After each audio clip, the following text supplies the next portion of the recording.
Hello viewers, welcome to my channel. आज हम rich dad poor dad book का 10 chapter का फर्स्ट पार्ट पढ़ने जा रहे हैं। क्या आपको और ज्यादा चाहिए? कुछ काम जो आपको करने चाहिए। हो सकता है कि कई लोग मेरे 10 कदमों से संतुष्ट ना हो।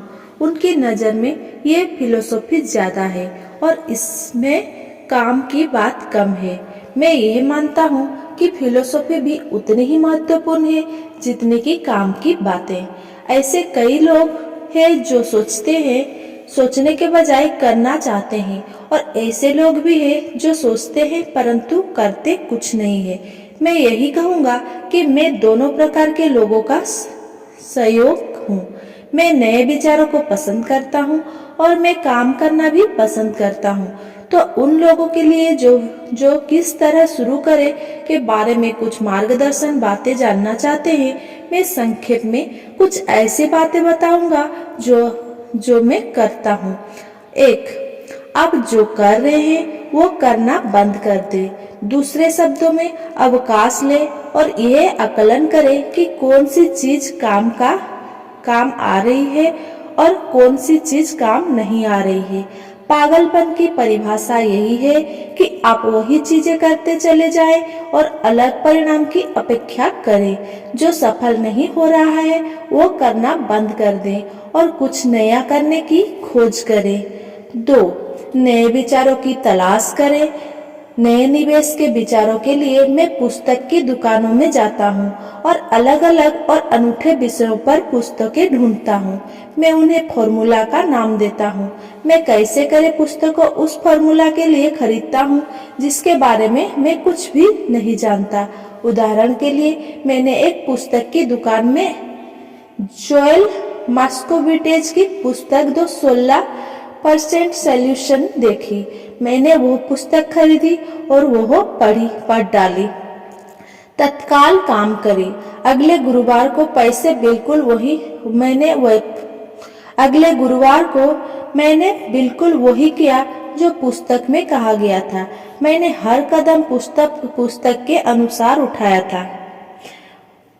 वकीलों के फीसों या बैंकों में मैंने रियल एस्टेट के सौदे के साथ भी वही किया था। ज्यादातर लोग तत्काल कदम नहीं उठाते हैं, या वे एक तरह से इस बात का इंतजार करते हैं कि कोई आएगा और उन्हें बताएगा कि उनके द्वारा सिखाया गया नया फॉर्मूला गलत है और उसका अनुसरण करना बिल्कुल बेकार है। मेरे पड़ोसी ने मुझे बताया कि मेरा 16% का फॉर्मूला क्यों बेकार है।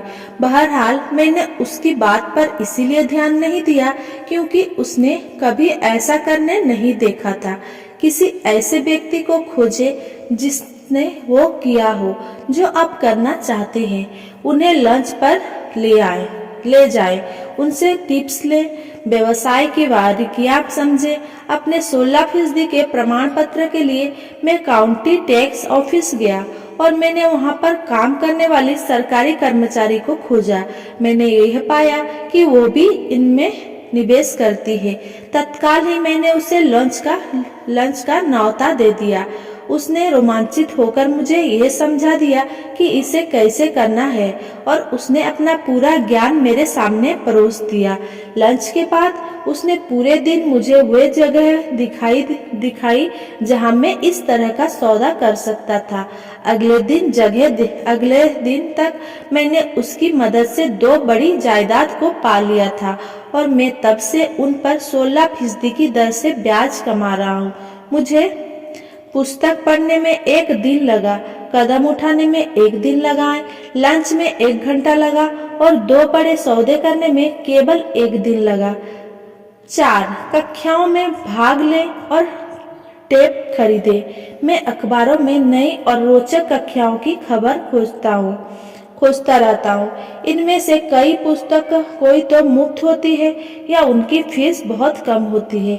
मैं जो सिखाना चाहता हूँ उस विषय पर मैं महंगे सेमिनारों में भी जाता हूँ। मैं इसीलिए अमीर हूँ और मुझे इसीलिए नौकरी करने की कतई जरूरत नहीं है क्योंकि मैंने इस तरह के पाठ्यक्रम में भाग लिया है। मेरे कुछ दोस्त थे मुझे यह बताया करते थे कि इस तरह के कार्यक्रम में भाग लेकर मैं अपना समय और पैसा दोनों बर्बाद कर रहा हूँ। वे आज भी वही काम कर रहे हैं। 5, हमेशा ऑफर देते रहे। जब भी मैं कई रियल एस्टेट की प्रॉपर्टी चाहता हूँ तो मैं कई प्रॉपर्टी देखता हूँ और सामान्यतः एक ऑफर लिखा होता है लिख देता हूँ। अगर आप नहीं चाहते कि ये सही ऑफर क्यों होना चाहिए तो ये मैं भी नहीं जानता। ये तो रियल एस्टेट एजेंट का काम है। वे ऑफर का आंकड़ा देते हैं। मैं यथासंभव कम से कम काम करता हूँ और ज्यादा चाहे। मेरी एक मित्र चाहती थी कि मैं उसे अपार्टमेंट हाउस खरीदना सिखाऊं। एक शनिवार को वो उसका एजेंट और मैं गए और हमने 6 अपार्टमेंट हाउस देखे। 4 तो घटिया थे परंतु 2 अच्छे थे। मैंने उससे कहा कि वो सभी 6 पर ऑफर लिखे और मालिकों द्वारा मांगी गई कीमत से आधी का ऑफर दे। ये सुनते ही उसे और उसके एजेंट को दिल का दौरा पड़ते पड़ते बचा।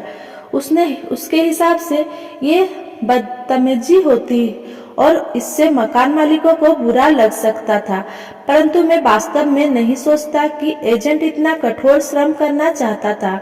इसीलिए उन्होंने कुछ नहीं किया और वे एक बेहतर सौदे की तलाश में चले गए। उन्होंने कभी कई ऑफर नहीं दिया और वो आज भी सही कीमत पर सही सौदे के लिए भटक रहे हैं। आप नहीं जानते कि सही कीमत क्या है। बेचने वाले बहुत ज्यादा कीमत मांगते हैं। ये दुर्लभ ही है कि कोई बेचने वाला जब तक कि सौदे करने के लिए आपके सामने दूसरी पार्टी ना हो, ज्यादातर बेचने वाले बहुत ज्यादा कीमत मांगते हैं। ये दुर्लभ ही है कि कोई बेचने वाला वास्तव में ऐसी कीमत मांगे जो वास्तविक मूल्य से कम हो। इस कहानी से हमें ये शिक्षा मिलती है कि हमें ऑफर देना चाहिए। जो लोग निवेशक नहीं होते उन्हें ये समझ ही नहीं होती कि कोई चीज बेचना कितना कठिन होता है। मेरे पास एक रियल एस्टेट की प्रॉपर्टी थी जिसे मैं महीनों से बेचना चाहता था। मैंने किसी भी चीज का स्वागत किया होता, मुझे इस बात से कोई फर्क नहीं पड़ता कि कीमत कितनी कम थी। उन्होंने अगर मुझे 10 शेयर का भी ऑफर दिया होता तो भी मैं खुश हो गया होता। ऑफर की कीमत से नहीं बल्कि इस बात से कि कोई तो मेरी प्रॉपर्टी में रुचि रखता है। इसके जवाब में मैं बदलों में पूरे स्वर फॉर्म को हासिल करने की कोशिश करता। तो ये खेल इस तरह से खेला जाता है। खरीदने और बेचने का खेल बड़ा मजेदार होता है। इस बात का हमेशा ध्यान रखें। ये मजेदार है और ये केवल एक खेल है। ऑफर देते रहे। कोई तो कभी हाँ कहेगा और मैं हमेशा अपने ऑफर में बचाव के वाक्य डाल देता हूँ। रियल एस्टेट में मैं हमेशा अपने ऑफर में ये लिखता हूँ कि बिजनेस पार्टनर के अनुमोदित के बाद ही ये समझौता अंतिम माना जाएगा।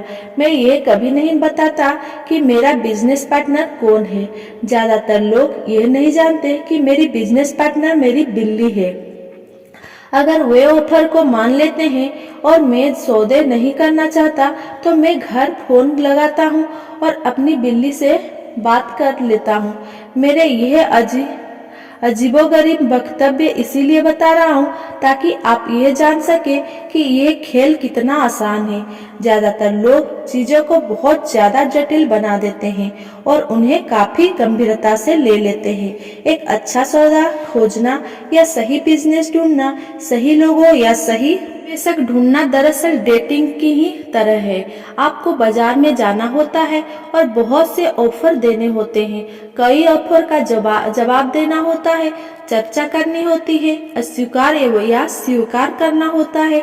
मैं जानता हूँ कि ऐसे भी अकेले लोग होते हैं जो घर पर बैठकर फोन की घंटी बजने का इंतजार करते रहते हैं, परंतु जब तक आप सीडी क्रॉफोर्ड या टॉम क्रूज नहीं हो, मैं सोचता हूँ कि आपके लिए बेहतर तो यही होगा कि आप बाजार में जाएं, चाहे सुपरमार्केट में ही चले जाएं, खोजे, ऑफर दे, अस्वीकार करे, सौदेबाजी करे और स्वीकार करे।